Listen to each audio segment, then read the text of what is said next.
Halo teman-teman, selamat datang di video ini. Nama saya Raffi Virus, dan pada kesempatan kali ini saya akan membahas mengenai sosialisasi perlindungan data pribadi di era digital.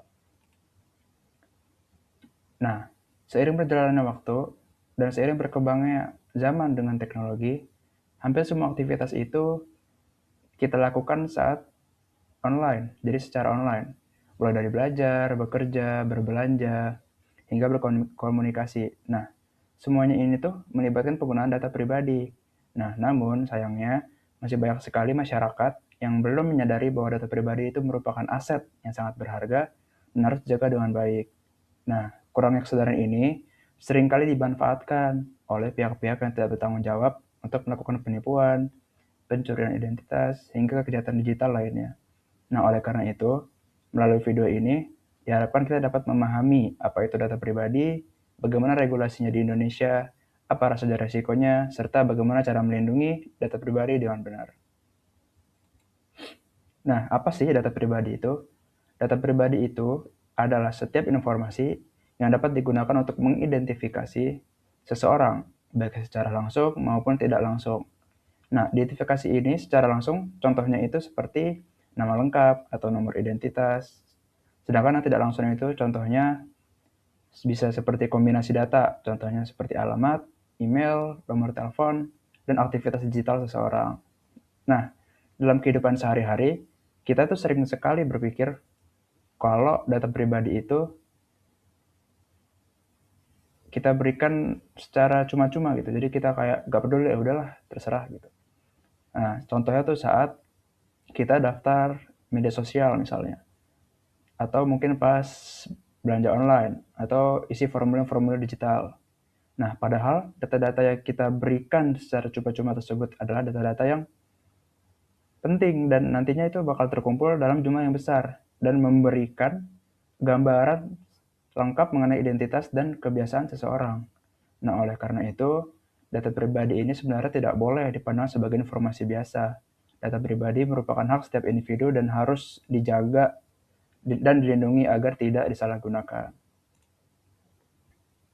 Kemudian selanjutnya regulasi di Indonesia. Nah, di Indonesia ini perlindungan data itu sebenarnya sudah ada dan memiliki landas hukum dan dasar hukum yang jelas, yaitu Undang-Undang Nomor 27 Tahun 2022 tentang Perlindungan Data Pribadi yang sering disebut sebagai UU PDP. Nah, undang-undang ini hadir sebagai bentuk perlindungan negara terhadap hak privasi masyarakat. Dalam UU PDP, dijelaskan bahwa setiap orang memiliki hak atas data pribadinya, dan pihak yang mengumpulkan atau memproses data wajib menjaga keamanan serta kerahasiaan data tersebut. Nah, selain itu, UU PDP juga mengatur sanksi bagi pihak yang melakukan pelanggaran, baik berupa sanksi administratif maupun sanksi pidana. Nah, hal ini tuh menunjukkan bahwa negara memandang serius isu perlindungan data pribadi di tengah pesatnya perkembangan teknologi digital. Lanjut ke jenis-jenis data pribadi. Nah, secara umum, data pribadi itu dibagi menjadi dua kategori, yaitu data pribadi umum dan data pribadi yang bersifat sensitif. Nah, data pribadi umum itu meliputi informasi dasar seperti nama, alamat, nomor telepon, dan alamat email. Nah, data jenis ini itu seringkali digunakan seringkali kita gunakan di kehidupan kita sehari-hari. Nah, sedangkan yang data pribadi yang sensitif itu mencakup informasi yang memiliki risiko tinggi jika bocor. Nah, contohnya itu seperti nomor induk kependudukan, NIK, data kesehatan, data biometrik, serta informasi-informasi keuangan. Nah, kebocoran data sensitif itu dapat berdampak serius bagi pemilik data, mulai dari kerugian finansial hingga penyalahgunaan identitas. Oleh karena itu, data sensitif memerlukan perlindungan yang lebih ketat dibandingkan data pribadi umum. Lanjut ke resiko kebocoran data pribadi. Nah, kebocoran data pribadi itu bukanlah hal yang sepele ya. Jadi, dampak yang ditimbulkan itu bisa sangat merugikan. Salah satu resikonya terbesar adalah pencurian identitas, di mana pelaku menggunakan data korban untuk melakukan tindakan ilegal, seperti membuka akun palsu atau mengajukan pinjaman online. Selain itu, kebocoran data juga dapat menyebabkan penipuan digital, peretasan akun, hingga kerugian finansial. Tidak hanya itu, korban juga bisa mengalami kerugian secara psikologis dan reputasi, terutama jika data pribadinya itu disalahgunakan di ruang publik. Banyak kasus penipuan yang terjadi saat ini sebenarnya.